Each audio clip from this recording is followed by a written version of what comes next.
Sahana Vavatu Sahano Bhunaktu Sahaviryan Karavavahai Tejasvinavadhitamastu ma vidvishavahai. Om Shanti Shanti Shanti.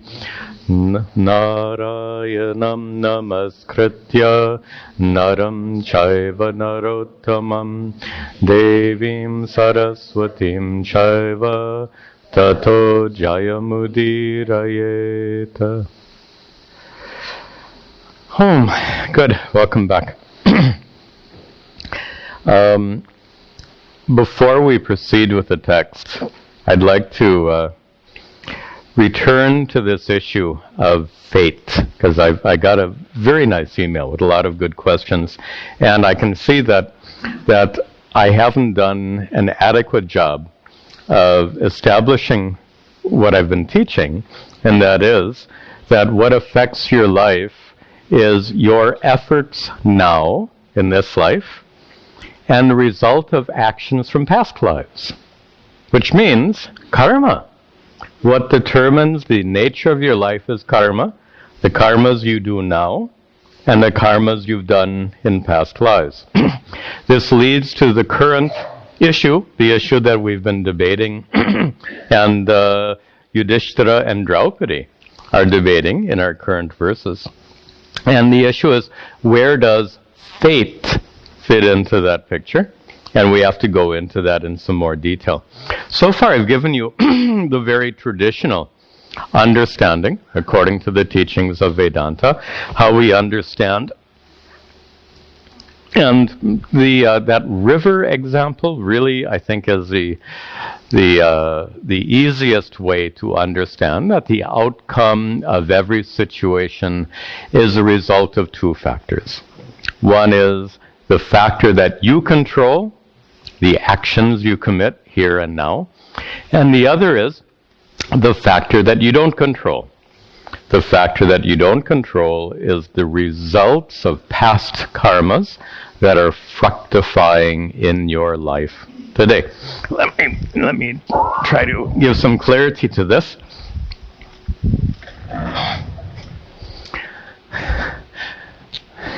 So, what is it that affects your life? Karma.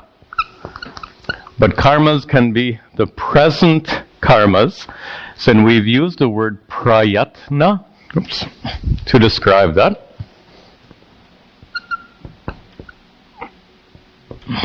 Prayatna means effort. And then we've talked about, so these are the karmas you do now. And then there are the karmas you've done before, which fructify. The results are deferred of some karmas, and the results come at a later time, and we call that prarabdha.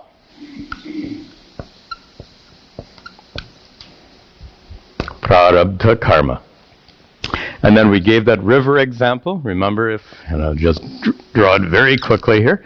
So if you're swimming from one side to the other, and the current is going from top to bottom, and you swim in this direction, the consequence is you end up going in a diagonal direction. This line, the direction in which you swim, represents your prayatna, your effort, and the current represents prarabdha, the hidden factor that you can't control. You can't even see it. When you look in a river, you can't even see it's just water. You really can't see the current. I mean, you can often make it out, but it's not always apparent. So it's a good metaphor. And it shows how the outcome of whatever happens in life is a result of both of them, not one or the other. And in a prior class, we talked about the extreme cases where the current is very strong and you're not a strong swimmer. The other extreme case when the current is very weak and you are so just looking at the extremes. In the extreme case, if the current is very weak and you're a strong swimmer, you can swim upstream. Those topics I want to set aside. We've dealt with them adequately, I think so. But now, we want to deal with this this English word which is causing a great deal of difficulty. Let's deal with this. And I think we're going to see something quite interesting today. This is prompted by a very thoughtful email with questions. You said that there is no equivalent of fate in Sanskrit. Could vidhi be considered an equivalent of fate? We haven't used that word vidhi yet. We're going to use that word and others right now. So I said that there is no Sanskrit equivalent of fate. And I realized that I caused some confusion because in my mind is a particular definition of fate, which you may not follow. You may not see. You may not agree with, which is okay. So my definition of fate is predestination. Oops. Anyway, you get it. That's my definition of fate, is predestination. But that's not everyone's definition of fate. So when I say there's no equivalent of fate in Sanskrit, I mean with this meaning of predestination. But not everyone takes that meaning of fate. And here I would just to share with you something I think is somewhat amusing, is I said in the prior 2 classes, I think, that there is no Sanskrit equivalent for the word fate. This book is The Student's English to Sanskrit Dictionary by V.S. Apte. Apte is a great scholar. And suppose we look up fate. I said there's no Sanskrit equivalent of fate.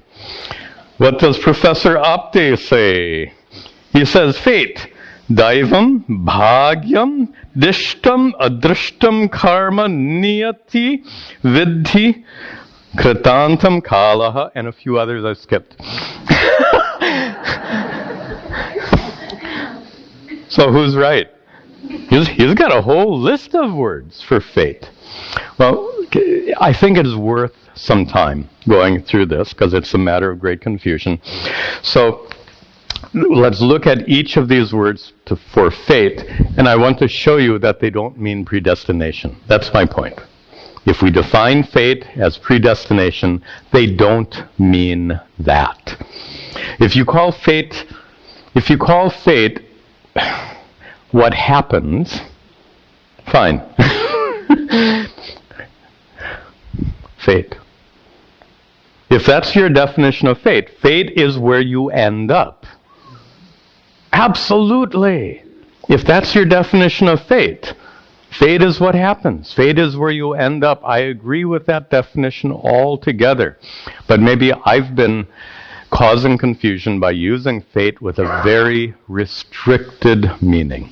My very restricted meaning for fate is predestination, and I want to show you how, what I said before, the concept of predestination is foreign to Hinduism. That's what I want to make you understand.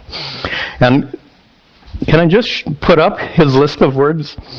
And then we'll look at each one of them, because it's really instructive. All right. So he gives words. Where is his list? His list, he starts with Daivam. I'll use Roman characters for you. Daiva, we've talked about already. Bhagya, we will talk about right now. Bhagya, Bhagadheyam, what's that? Dishtam is used in this text. We have to talk about that. Dishta. Adrishtam, we've used that word. Adrishta. Karma. That's surprisingly. Karma, niyati. Good. Niyati. And then vidhi, the question. And one more, I think. Vidhi. And actually, that's good enough. All right. There are a few others, but they're less commonly used and have slightly different senses. So let's look at each one of these and understand, what do these words really indicate? We've already studied the word daiva, which we said means of God, is Daiva. So of Ishvara. Ishvara, who is karma phala data. Right? By the way, when Ishvara gives you something, does he do it at some whim? Let's be, in fact, this topic will come in today's text, but we might as well deal with it really clearly right now to make sure there's no confusion. When Ishvara gives you some kind of, gives you something, he gives you either something good that you don't deserve, or something bad, so to speak, that you don't deserve. How does he figure out what to give you? When should he give you something good that you don't deserve? When should he give you something undesirable that you don't deserve? Do you think it's completely random? Can't be random. Do you think it's, the word I'm looking for? Capricious. Depends on his mood. Just like your boss at work. If your boss is in a good mood or your boss is in a bad mood, it all makes a big difference. Come on, we're talking about the God of the cosmos, who's not random, nor capricious. Therefore, the God of the cosmos gives you the results of actions you have committed. That is the natural law, the law of karma. And that is, for past actions that you have committed, you receive the results. How do you receive the results? From Ishvara. Ishvara gives you the results not randomly, not capriciously, but according to the actions you yourself have committed in prior lives. So that's what Daiva means, of Ishvara. Of Ishvara means he is the karma phala data. He is the giver of the fruits of our actions. He is the dispenser of prarabdha karma. What is bhagya? Bhagya means that which is of bhaga. Bhaga means blessing. Blessings. Where do blessings come from? From Ishvara. Does he give it randomly? Does he give it capriciously? Or does Ishvara give you blessings or withhold blessings depending on your past actions? You get it? So bhagya also ends up meaning prarabdha. That's my point. Daiva means prarabdha. Bhagya means prarabdha. Dishta is a word used widely in the Mahabharata. Dishta means ordained. That starts to sound like fate. Except, ordained by whom? Ordained is a past passive participle. It requires an agent in the instrumental case for our Sanskrit students. Who is the agent of action? Who is the one who ordains? Ishvara. How does he ordain? According to the actions you yourself have committed in past lives. So yes, dishta means ordained, but there should be an ordainer, one who ordains. And the one who ordains is Ishvara, who is neither random nor capricious. Then, adrishta is a term we've used here in introducing the topic of karma. Adrishta means literally means unseen. And what is unseen? The results of your past actions is unseen. So the unseen results of past actions affect you in this life. Well, that's exactly what prarabdha means. Then karma. Well, of course. Karma is exactly what we just described. The unseen results of past actions is karma. Technically, by the way, I mentioned this before, when we use karma, it's it's often shorthand for karma phala. The result of actions. We use the word karma very casually. Usually what we mean is karma phala, the result of past actions.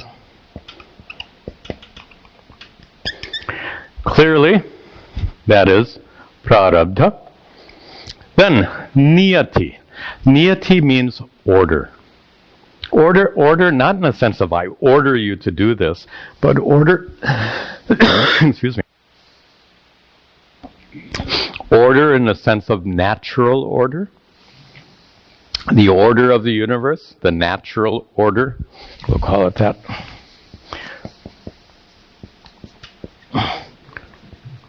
Or niyati can mean like law or rule. Okay? So if it means natural order, law or rule determines these unseen factors affecting you.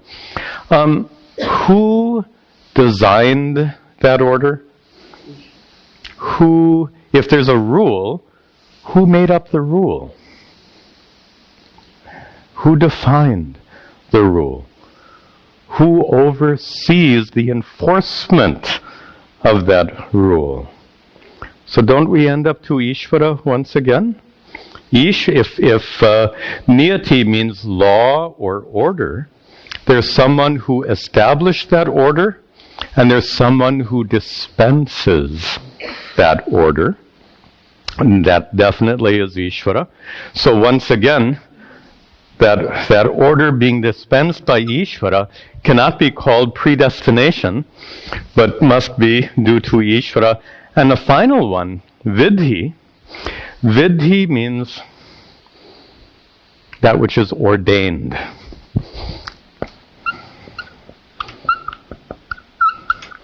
That starts to sound really close to this one. It sounds close, except we already dealt with that. Ordained by whom?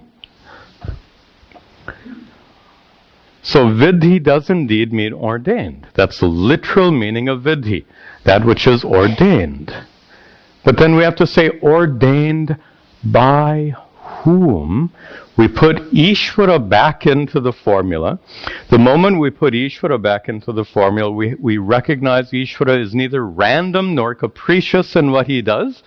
He follows this order of the universe, the natural laws of karma. He is the source of the laws of karma. He is the dispenser of the laws of karma. Therefore, even vidhi ends up including Ishvara. Therefore, just bottom line here. Which one of these words means predestined? What does predestined mean? It means it happens with no cause. Isn't that what it means? Predestination. There's no cause. There's no antecedent. There's nothing. There's no cause-effect relationship. Predestined means it just has to be that way. And not that anyone determines it that way. It just is. So notice, Daiva does not mean predestination. Bhagya does not mean predestination. These are the blessings that God blesses you with. Dishta, ordained, that which is ordained by Ishvara, who is neither random nor capricious. Adrishta and karma phala are words we use for prarabdha karma. Niyati, the natural order, is not predestined. Natural order suggests cause and effect, doesn't it? Predestination or fate means no cause effect. It just happens. And finally, vidhi, ordained, again. The ordainer, Ishvara, is constantly present. So the confusion, I feel, has to do with how we interpret the word fate. According to Professor Apte, and I won't argue with him, all of these are called fate. Fine. Fate with what meaning? Not with this meaning. But fate is what happens. That is to say, what is fated is fate. What is fated is fate. And if we use the word fated as a participle, Fated by whom? You see where we're going with this? If we take fate with this meaning, whatever happens is fate. That's fine. And whatever happens is what? The result of your effort and this unseen factor we call prarabdha. On the other hand, this word predestination, let's just finish this. This is like a long, we call this a linguistic analysis. And some of you will remember that my linguistic analysis began with an inquiry into two other words, which are not Sanskrit. These two words. Those of you raised in India, especially North India, you know these words very well. They're Urdu words. They have Persian origin, which means they're words that come from Islamic culture. Correct? You look these words up in a dictionary. Of course, will you find those words in this dictionary? No. Look them up in a Hindi or Urdu dictionary, and the words you get are these.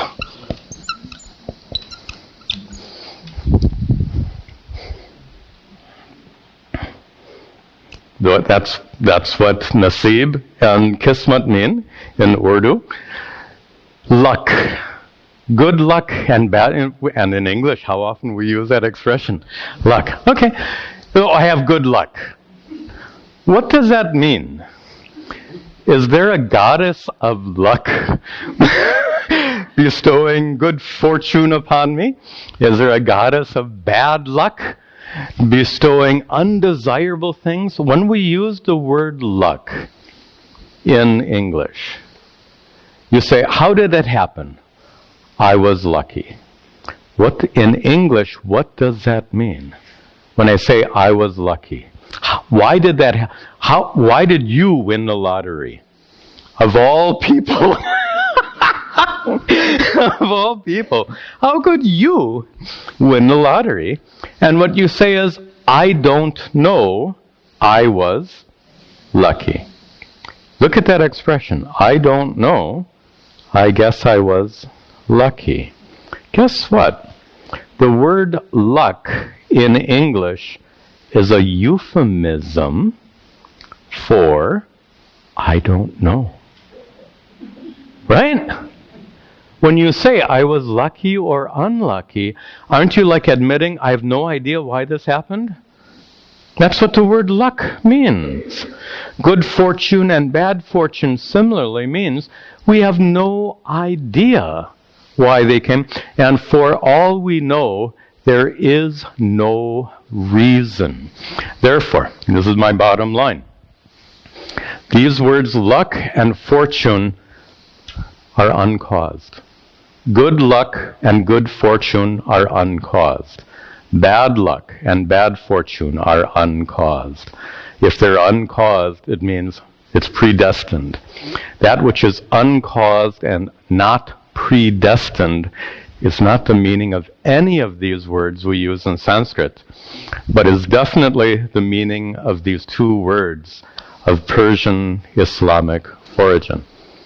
So my point, and the question, to just show you where this concludes, is in common parlance, vidhi trumps both prayatna and daiva.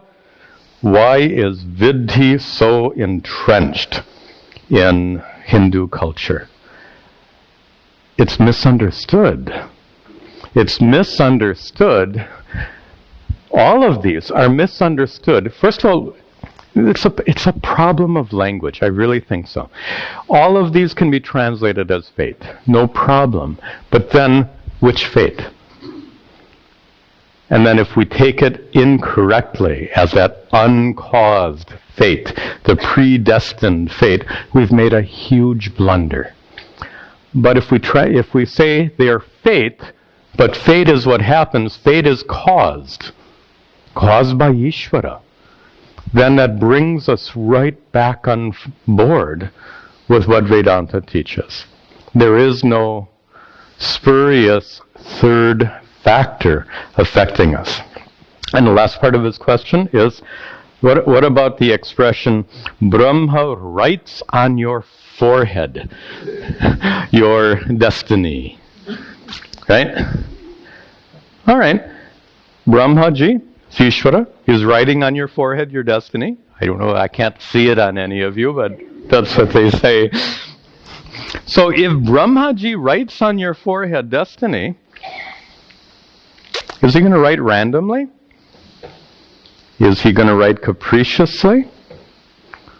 Or is he going to write on your forehead according to your prarabdha? All right? I think we've dealt with this adequately. You can see that the traditional perspective is that what rules our life is karma. That's the one-word answer. Now we can go to a two-word answer. The karmas you do now in this life, prayatna, effort, the karmas that you've done in a prior life that yield their unseen results at a later time, we call that prarabdha. There is no third factor. And in fact, Draupadi is going to say those very words in a few verses. There is no third factor.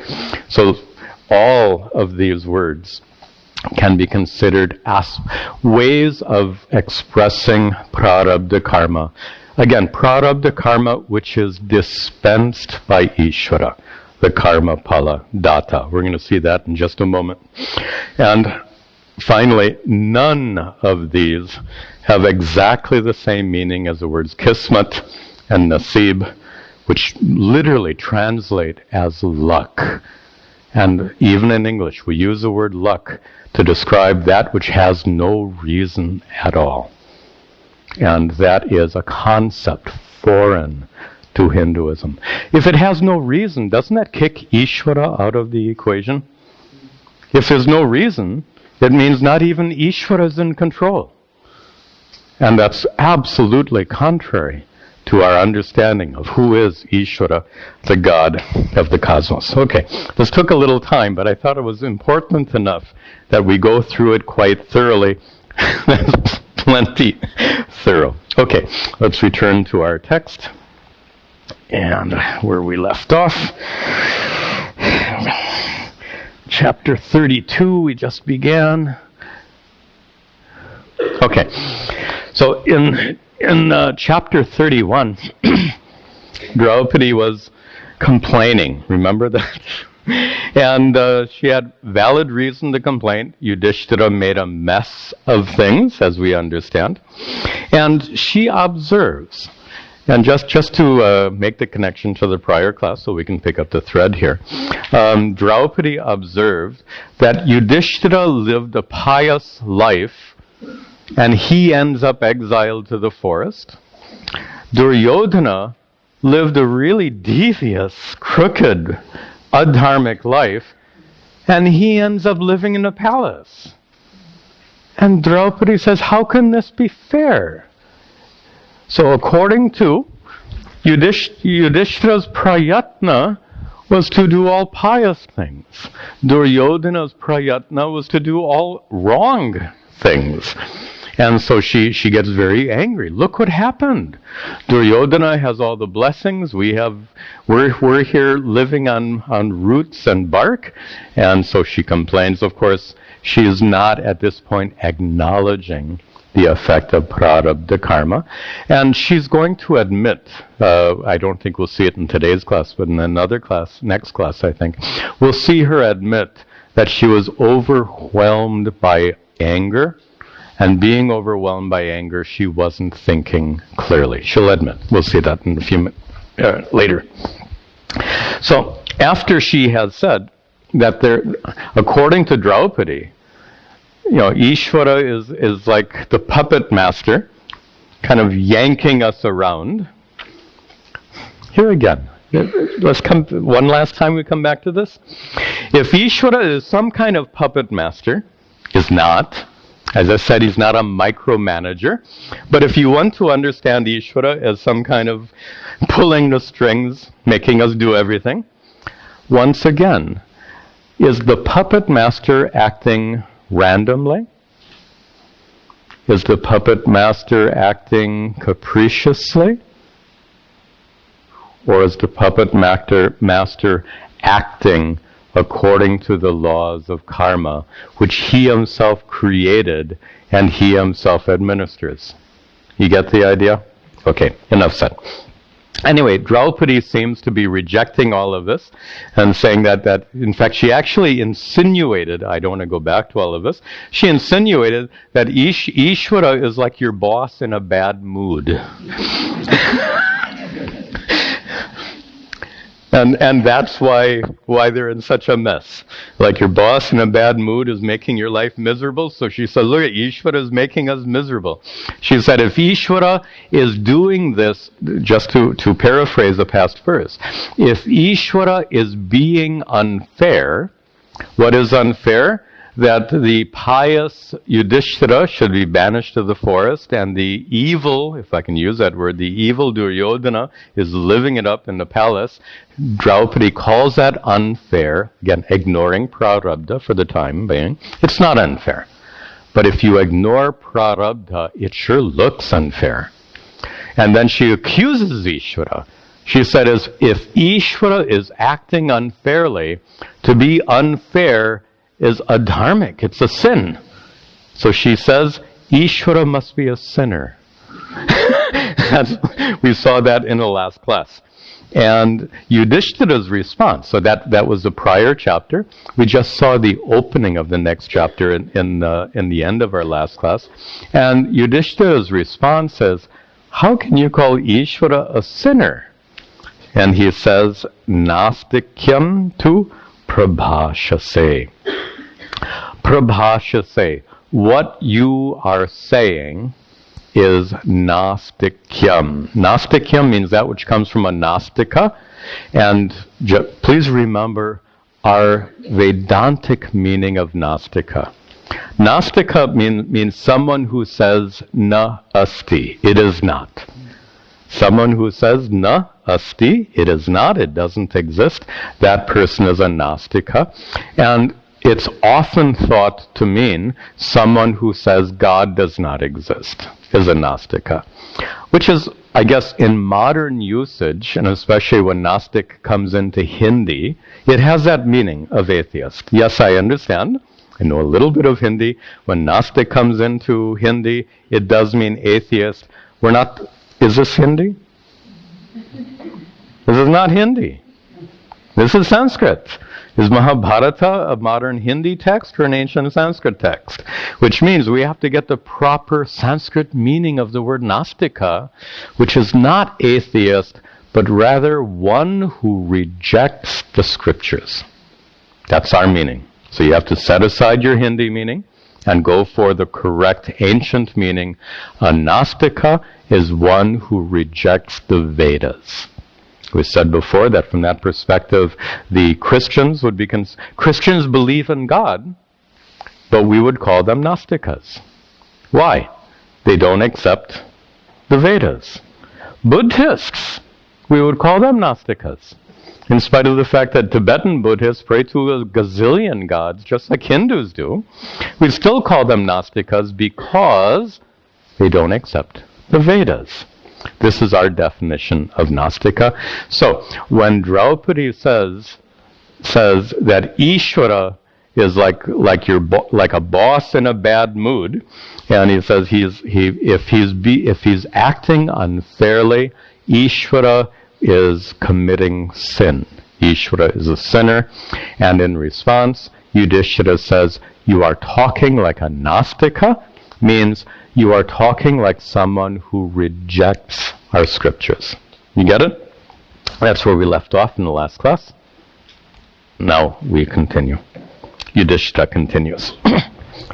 Vyaso Vishishto Maitreyo Vyaso Vasishto Narado Lomasha Shukaha Narado Lomasha Anye Charshaya Siddha Anye Charshaya Dharmen Haiva Suchetasaha Dharmen Haiva. So, who are those who are not Nastikas? He's going to give a counterexample. Draupadi, you sound like a Nastika. You sound like someone who has rejected scripture. But what about all the rishis that embrace the scriptures? Rishis like Vyasa. By the way, who wrote this? That's right. That's right. Vyasa, Vasishta, another great rishi, Maitreya, another great rishi, Narada, the Devarshi, divine rishi, Lomasha and Shukaha. These are all great rishis, great sages, great enlightened seers, and Anyecha and also others, Rishayaha, all of these and other rishis. Rishayaha is plural. All of these and other rishis, what about them? They became siddhaha, they became perfected. They became enlightened. They became truly wise. And how did they become wise? By the way, those rishis are also called suchetasaha, those whose minds are clear. Suchetas, one whose mind is clear. All these rishis were suchetasaha. They had very clear minds. And how did they become siddhaha? How did they become perfect? How did they become enlightened? Dharmena eva, through dharma. Now, dharma here has so many meanings. We have to get the right meaning for the right context. Dharma here means teaching. Teaching of the scriptures. So all of these great rishis became siddhaha, they became enlightened. How did they become enlightened? Dharmena, through dharma. And dharma means the teachings of the scriptures. So through the teachings of the scriptures, they became enlightened.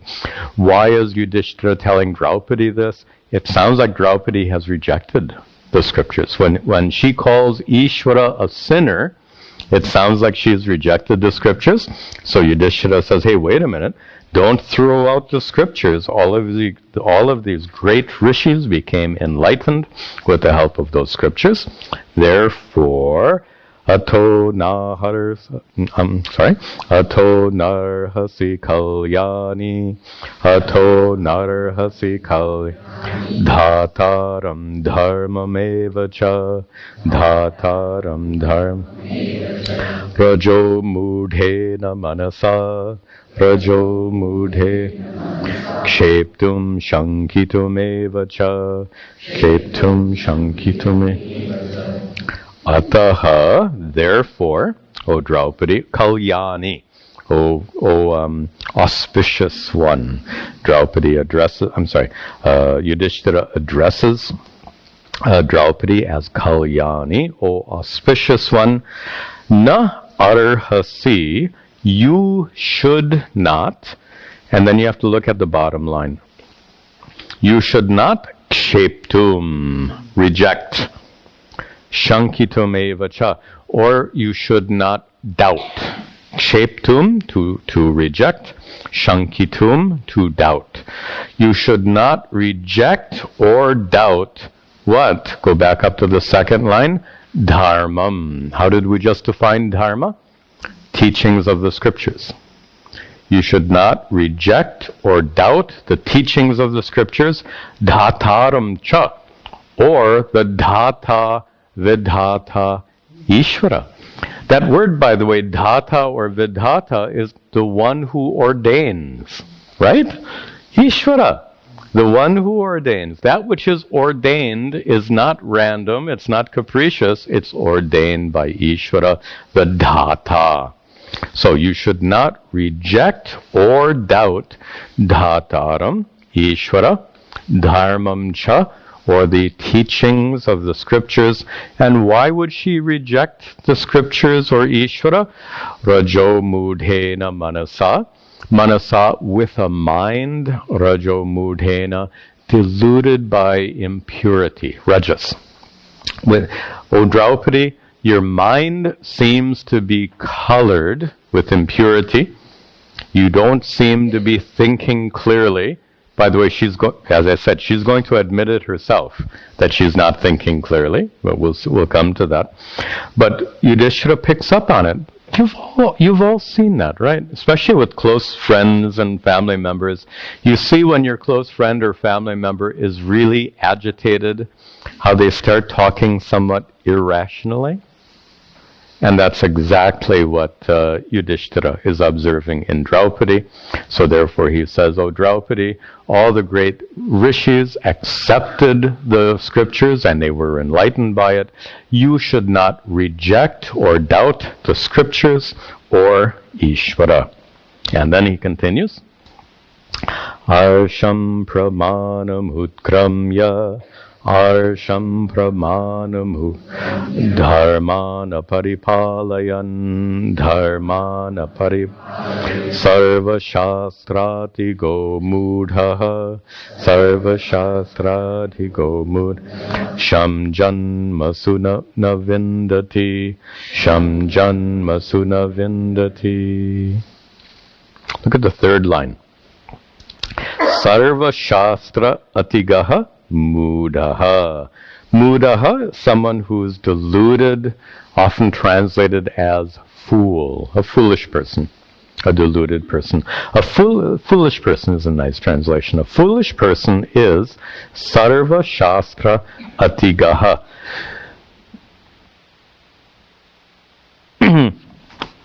Atiga means someone who's gone beyond, somebody who's ignored.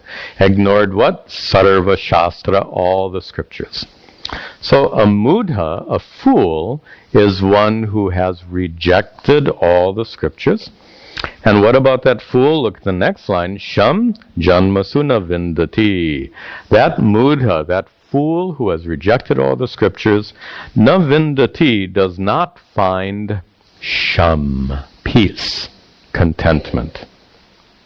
Janmasu, throughout their life, in this entire life, shamna vindati, they don't find any peace in their life.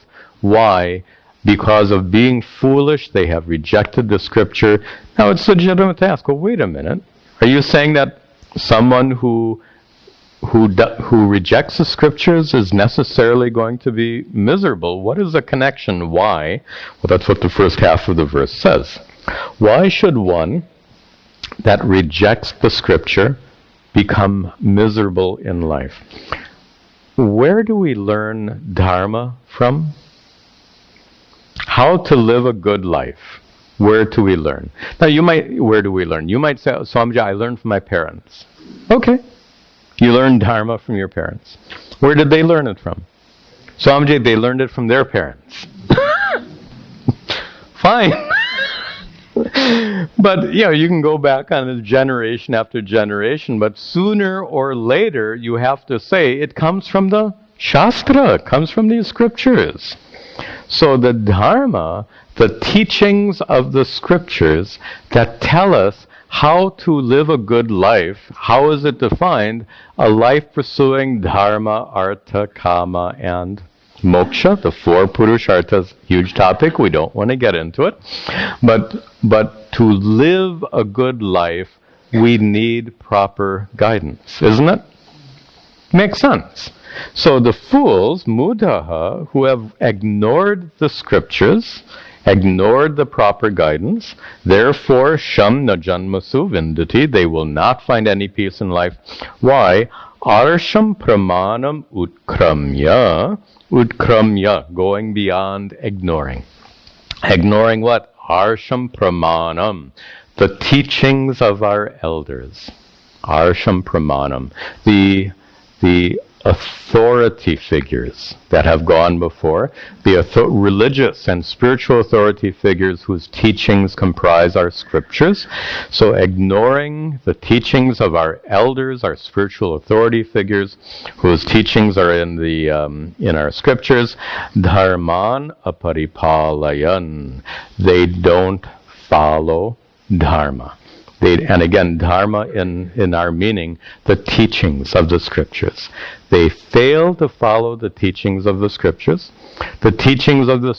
which tell you how to live a good life. By rejecting the authority of the scriptures, by ignoring the scriptures, they end up acting foolishly, as we all do when we ignore good advice, right? And we all have. We've all been given good advice by our parents and others, and we've observed what happens. I'm trying to think of a good example. There are several things Puja Swamiji told me, don't do. My guru, Puja Swamiji, said, don't do this, don't do that. And mostly I followed his advice. Once or twice, I didn't. I admit, I'm not who's perfect. I'm certainly not perfect. So those few times I went against his advice, guess what? I suffered. Absolutely. And we see that's what happens in life. So, Yuddhishthira tells Draupadi, those who reject the scriptures deprive themselves of that proper guidance they need for the sake of living a good life. Now, having said that, now we're back to the main topic. So far, Yuddhishthira is addressing Draupadi's apparent rejection of scripture. Now, we return to the doctrine of karma. And he's going to talk about the doctrine of karma.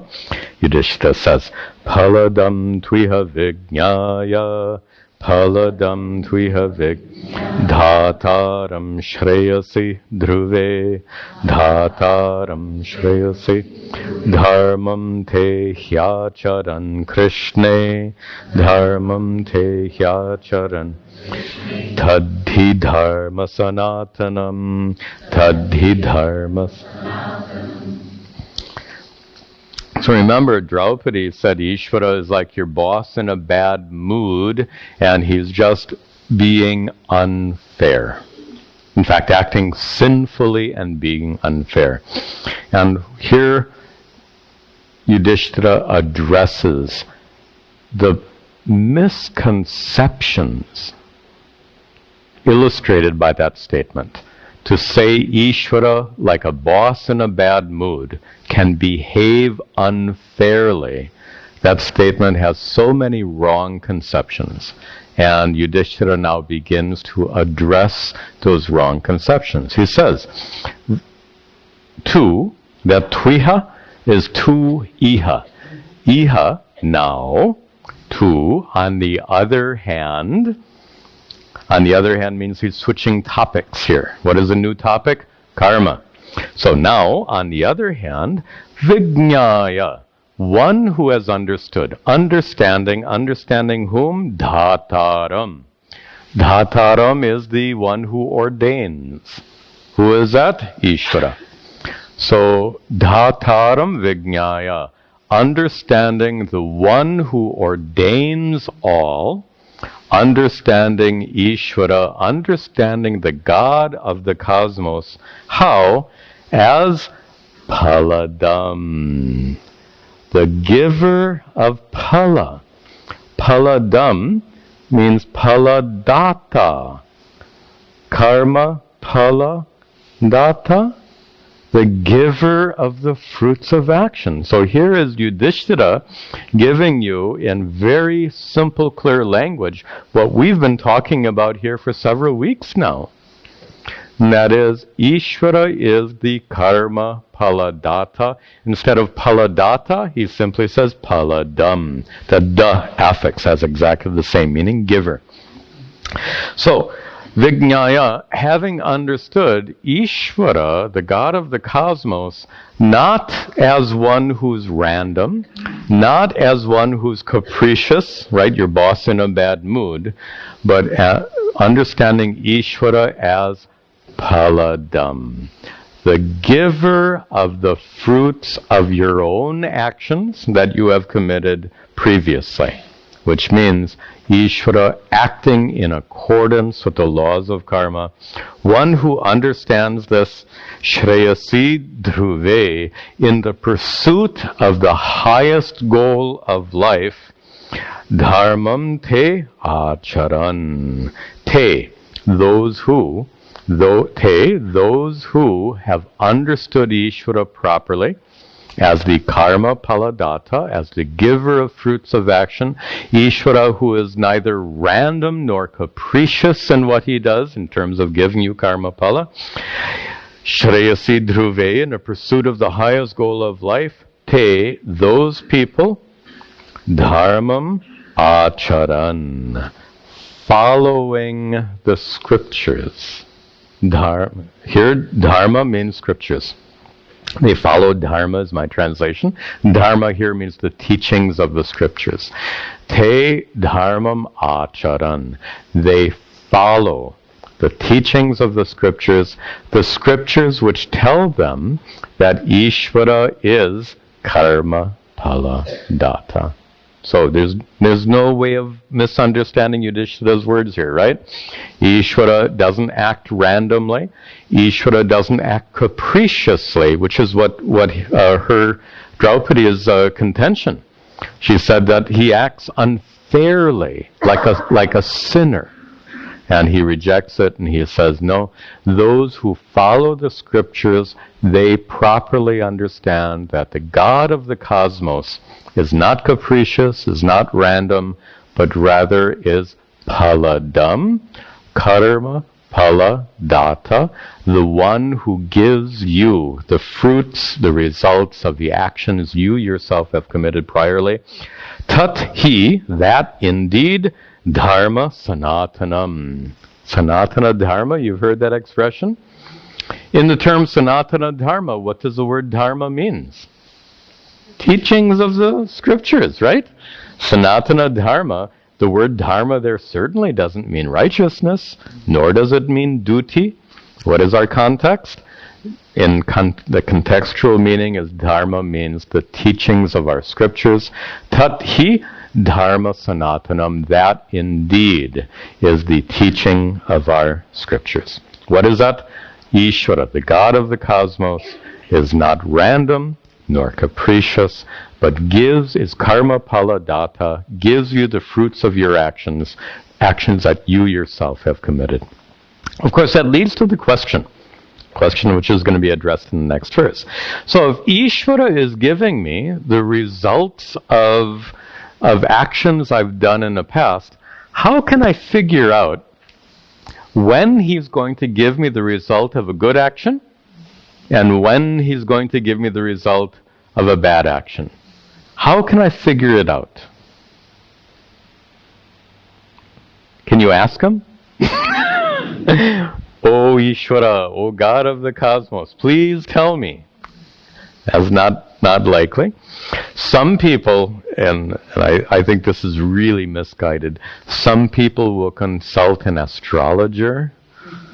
And pardon me for saying this, I don't want to get into an argument about whether astrology is true or not. It's enough to observe whether or not astrology works or not. One thing we know for sure, most astrologers are not that accurate. Astrology might be perfect, but it's in the hands of a person who's capable of making mistakes, and we've all heard of too many cases where astrologers are just way off the mark. So regardless if astrology works or not, I don't even want to talk about it. But let's agree on one point. Astrologers are not necessarily accurate. So if you want to find out, are you going into a good dasha of life or a shani dasha of life, or that is in the coming period of your life, is good karma palas, is Ishvara going to give you good things or is Ishvara going to give you bad things? I don't think the astrologer is probably going to tell you accurately. On the other hand, then what can we do? And this is the question that Yuddhishthira addresses in the next verse. He says, Karmanam huta punyanam, karmanam huta papanam cha palodayaha, papanam cha prabhavaschapyayaschaiva, prabhavaschapyaya. Deva guhyani bhamini, deva guhyani bhamini. In the second line, Phala Udayaha. That's our topic. We're talking about the Udaya, literally rise, of Phala, of the results. The rise of results means, the modern word we use is fructification. The fructification of your past karmas. The term used here is Palodaya, the fructification of your past karmas. Palodaya, fructification of what kind of what? Karmanam, at the beginning. The fructification of karmas. What kind of karmas? Punyanam, of good karmas. Papanam cha, and of bad karmas. Bad karmas means the results. If you an act of dharma gives you a punya karma, an act of adharma gives you papa karma. So those karmas, the palodaya, the fructification of those karmas, not only the fructification but prabhavaha, when they take place, and apyayaha cha, and when they stop. When the karmas come and when they go. When the fructification of your punya and papa karmas, when the fructification begins and when it ends. And what is Yuddhishthira's observation? He says, Deva Guhyani. It is Guhya, it is mysterious and unknown even to the Devas, even to the gods. Even the gods can't understand. What to speak of miserable mortals like you and me? If the gods can't understand, we can't understand. A way of looking at it is, and in American English we use this expression, nice expression, who can fathom the mind of God? How's that? And the irony is, you can't even fathom the mind of your spouse. or anyone else. We have a hard time fathoming the close people in our lives. If we can't understand the minds of people who are close in our lives, how can we possibly dream of fathoming the mind of God?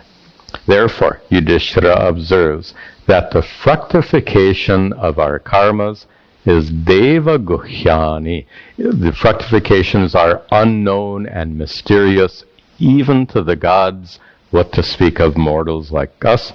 Bhamini, he addresses Draupadi as beautiful one. O beautiful one, even the gods cannot figure it out. Now, addressing Draupadi further. Napala darshanad dharmaha, napala darshanad shankitavyo na devataha, shankitavyo na yashtavyam cha pramattena, yashtavyam cha datavyam cha nasuyata, datavyam cha nasuyata. Phala adarshanat dharmaha na shankitavyaha. Phala adarshanat. Due to the non-perception of karma phala. Phala adarshana. Not being able to observe the unfoldment of karma phala in our life. It's kind of a technical expression. The meaning is simple. Oh, I erased the river. I was going to point to the river that's on the board. It's gone. Anyway, you remember that drawing? When you stand at the edge of a river, you can't really make out the current. I know sometimes the current is very strong. It's easy to make out, but think of a situation where the current is not very strong. If it's a big, wide river, and the current is not very strong, sometimes you can't even make out what direction it's going, if it's going up or down. So when you're standing at the edge of a river, you don't know what the force of its current is, and that's the metaphor here for phala adarshana. The non-perception of karma phala that's manifesting in our lives. The fructification of these past karmas. We have no idea. Tomorrow, will you receive the results of your good karmas, or will you receive the results of bad karmas? We have no way of observing that. But he says here, pala adarshanat, just because you can't observe karma, he says, dharma na shankitavyaha. Again, what does dharma mean in our current context? The teaching of our scriptures. The teaching of our scriptures, na shankitavyaha, should not be doubted. Just because you can't see the results of karma as they take place in your life, just because you can't figure it out, you shouldn't doubt it. Go back to the river example. Just because you doubt the existence of, just because you can't see the current, should you think there's no current? In fact, if you jump in the river, what will you experience? Current. You may you may not know what kind of karmas will affect you tomorrow. You don't know right now. But you'll find out tomorrow. You will. Which means we cannot observe in advance what kind of karmas are going to affect us. But then, when those karmas fructify in our lives, we absolutely experience it. Based on that, pala adarshanat, just because you cannot observe how these karmas are popping up in your life, just because you can't observe, na dharma shankitavyaha, you should not doubt the scriptures that reveal this prayatna and prarabdha as molding your life, and the scriptures that reveal Ishvara as karma paladata. So you shouldn't doubt dharma, na devataha, nor should you doubt God. Literally the gods. But in ancient times, that's kind of how they understood. They looked at the world as having so many devatas. So, na devataha, you shouldn't doubt the existence of gods. Or you can say you shouldn't doubt the existence of Ishvara, taught by our scriptures. He says, therefore, yashtavyam cha apramattena. Therefore, those devatas should be worshipped. Yashtavyam.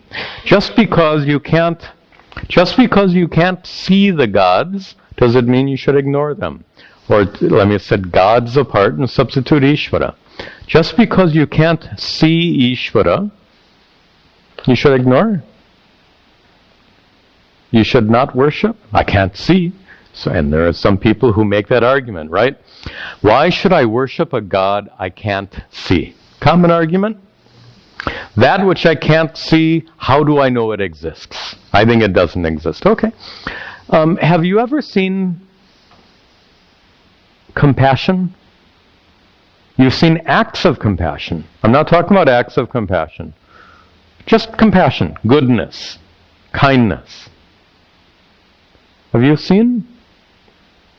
You've seen acts of goodness, acts of compassion. Compassion is an abstract idea. It's a concept. It's not something you can see, hear, touch, smell, or taste, right? If you can't see or taste compassion, therefore it doesn't exist. What an argument. How about gravity? Can you see gravity? You can't see gravity, therefore it doesn't exist. Come on. It's a very lame argument. You can't see Ishvara. Totally lame argument. Sorry for my American English. All right. So even though you can't see the Ishvara, God, yashtavyam cha apramattena, just because you can't see doesn't mean you shouldn't worship. You should worship apramattena, without any lapse, and datavyam cha anusuyata, and you should make offerings to that God without any reluctance. So just because you can't see Ishvara, you should go on worshipping and making offerings. Why? The existence of that Ishvara is revealed in our scriptures, And our scriptures are the teachings of the wise elders who have come before us. Therefore, we are well advised to accept. And Yuddhishthira ends this chapter with the next verse. Tasmat te samshayam Krishne, tasmat te samshaya Krishna, nihara hiva nashyatu, nihara hiva vyavasya sarvam hastiti, vyavasya sarvam asti, nastikyam bhavamutsraja, nastikyam bhavamutsraja. Tasmat, therefore, Krishne, O Krishna. Krishna, one of Draupadi's names, perhaps referring to the fact that she was born of a fire and she may have dark skin. We talked about all that before. So, O Krishna, O Draupadi, tasmat, therefore, te samshayaha nashyatu. Te samshaya, your doubts. Nashyatu, should be destroyed. Your doubts should be dispelled based on what Yuddhishthira has just told her. O Draupadi, your doubts, nashyatu, should be dispelled. Dispelled how? Niharaha iva. Nihara is mist, like the morning mist. So early morning there can be a mist, and then after an hour the mist is gone. So that mist very easily is dispelled. So just as that morning mist is easily dispelled, in the same way, O Draupadi, your doubts about the scriptures, your doubts about Ishvara should be easily dispelled. Vyavyasya, having understood, sarvam asti iti. Having understood sarvam, everything, asti, is. Notice the other expression was na asti. Nastika comes from na asti. Here the expression is sarvam asti. Na asti, it is not. Sarvam asti, everything is. And it specifically means scriptures. Sarva Shastrani, all the scriptures. Sarvam asti iti. Having understood that all the scriptures are valid. That's the meaning here. Vyavasya sarvam asti iti. Understanding that all of our scriptures are valid.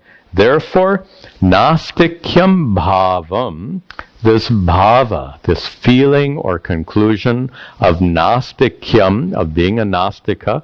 Again, nastika here doesn't mean unbeliever. Nastika means rejection of the scriptures. So nastikyam bhavam, this rejection of the scriptures, utsraja, give it up. Just as that mist it goes away so easily, in the same way, based on what Yuddhishthira has taught Draupadi, all of your doubts about the validity of the scriptures should just go away. You need not hold on to those doubts. And with that, Yuddhishthira concludes his instruction to Draupadi. In the next chapter, we'll see Draupadi's response, which has a huge surprise, and you're gonna find it quite. It's really. Even when I was reading this, I was really. I was so surprised. So we'll have some fun seeing that in our next class. All right, some closing announcements. Tomorrow, Sunday, we have our program for children at 11 o'clock. I'll remind you that the mindful awareness meditation session is still on hiatus. It will not take place at 5 p.m., but I will conduct a satsang at 6:15. We will have satsang at 6:15 tomorrow, as usual. Oh, I have a question. This is completely unrelated.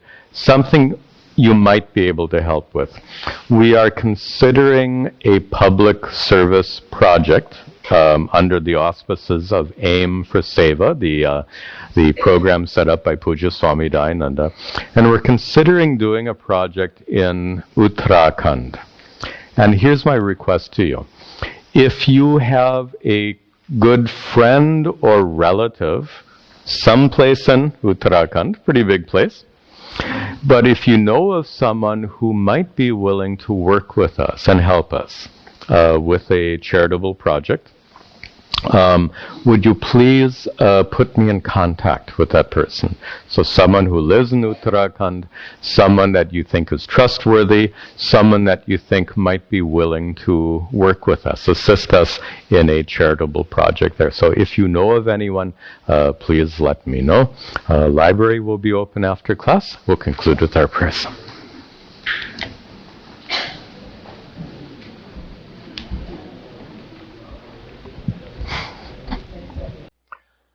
Om Sarve Bhavantu Sukhinaha Sarve Santu Niramayaha Sarve Bhadrani Pashyantu Ma Kaschid Dukkha Bhag Bhavet Asato Ma Sadgamaya Tamaso Ma Jyotirgamaya Mrityorma Amritangamaya Om Shanti Shanti Shanti Om Tat Sat.